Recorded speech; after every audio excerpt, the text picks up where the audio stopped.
अस्सलाम वालेकुम। किचन की मुफ़ीद टिप्स। पराठों को फ्रीज़ करने के लिए पराठों को बेलकर दोनों तरफ तेल लगाएं और फिर इन्हें बटर पेपर पर लगा दें।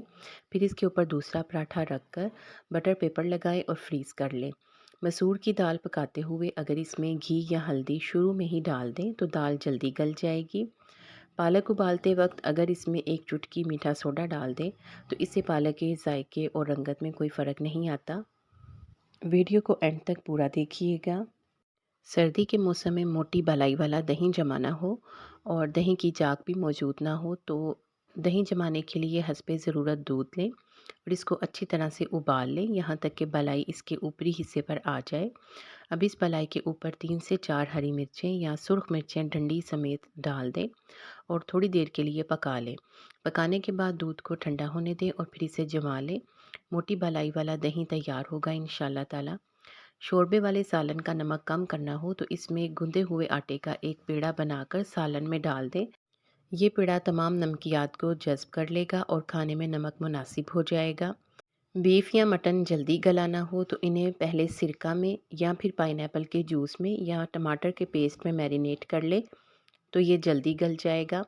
पठान के होटल की जैसी रोटी बनाने के लिए आटा गूंदते वक्त इसमें पानी के साथ साथ थोड़ा सा दूध भी शामिल कर दें तो आटा भी नरम और मुलायम होगा और रोटी भी बिल्कुल होटल जैसी बनेगी। किचन काउंटर को साफ़ करने के लिए आधा कप गर्म पानी में सर्फ और सिरका मिलाएं और इससे किचन काउंटर की सफाई करें। इसके लिए कपड़े को इस पानी में भिगोकर किचन काउंटर की सफाई की जा सकती है या फिर स्प्रे करने के बाद आप साफ़ कपड़ा फेर दें। सर्दी के मौसम में गैस की लोड शेडिंग एक आम सी बात है जिसकी वजह से गैस के सिलेंडर इस्तेमाल करना पड़ते हैं। इन्हें ज़्यादा अरसे तक चलाने के लिए दालों को प्रेशर कुकर में बनाएं। इसके अलावा सब्जियां भी प्रेशर कुकर में बनाई जा सकती हैं। प्याज को फ्राई करते हुए अगर इसमें चुटकी भर नमक मिला दें तो ये जल्दी फ्राई हो जाता है। एक ही साथ बहुत सा प्याज फ्राई करके एयर टाइट कंटेनर में डालकर फ्रिज में रख लें तो ये काफ़ी दिनों तक चल जाएगा और इससे गैस की भी बचत होगी। कोई भी चीज़ बनाते हुए देगची का ढक्कन ज़रूर लगाएं। इस तरह से ये चीज़ जल्दी पक जाएगी। जैसे कि चाय वगैरह अगर बना रहे हैं तो ढक्कन लगा दें। इस तरह इजाफ़ी गैस खर्च नहीं होगी। कम खाना बनाने के लिए छोटे बर्तनों का इस्तेमाल करें क्योंकि बड़े बर्तन गर्म होने में ज़्यादा टाइम लेते हैं। चूल्हा बहुत तेज़ ना रखें क्योंकि किनारों से निकली हुई गैस किसी काम की नहीं होती। इससे सिर्फ गैस का ही ज़िया होता है।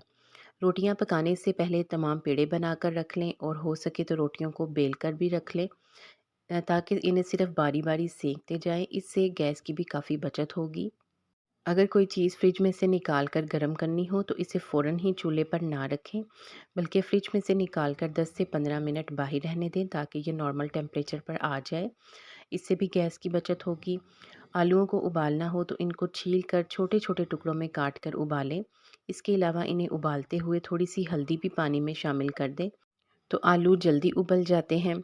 सर्दियों में पानी गर्म करने के लिए तेल के खाली डिब्बों को अच्छी तरह से साफ़ कर लें और इनका ढक्कन किसी छुरी को गर्म करके उतार लें और इसे देगची बना लें।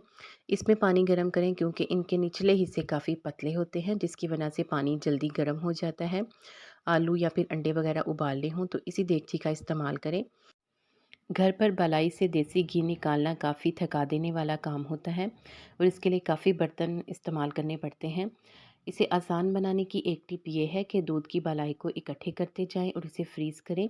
जब ये काफ़ी सारी जमा हो जाए तो इसे एक प्रेशर कुकर में डालें और ढक्कन लगाकर चूल्हे पर रख दें और इंतज़ार करें कि बलाई दूध बन जाए। फिर इसका ढक्कन उतारें और इसमें 1 चम्मच नींबू का रस मिलाकर चम्मच चला दें। थोड़ी ही देर में घी अलहदा हो जाएगा। इसको अच्छी तरह से ठंडा करके छान लें। दूध के बचे हुए खोए से कोई मिठाई भी तैयार की जा सकती है। उम्मीद है कि आपको ये टिप्स पसंद आई होंगी। मज़ीद अच्छी टिप्स के लिए वीडियो को लाइक और चैनल को सब्सक्राइब ज़रूर कर दें। वीडियो को देखने का शुक्रिया।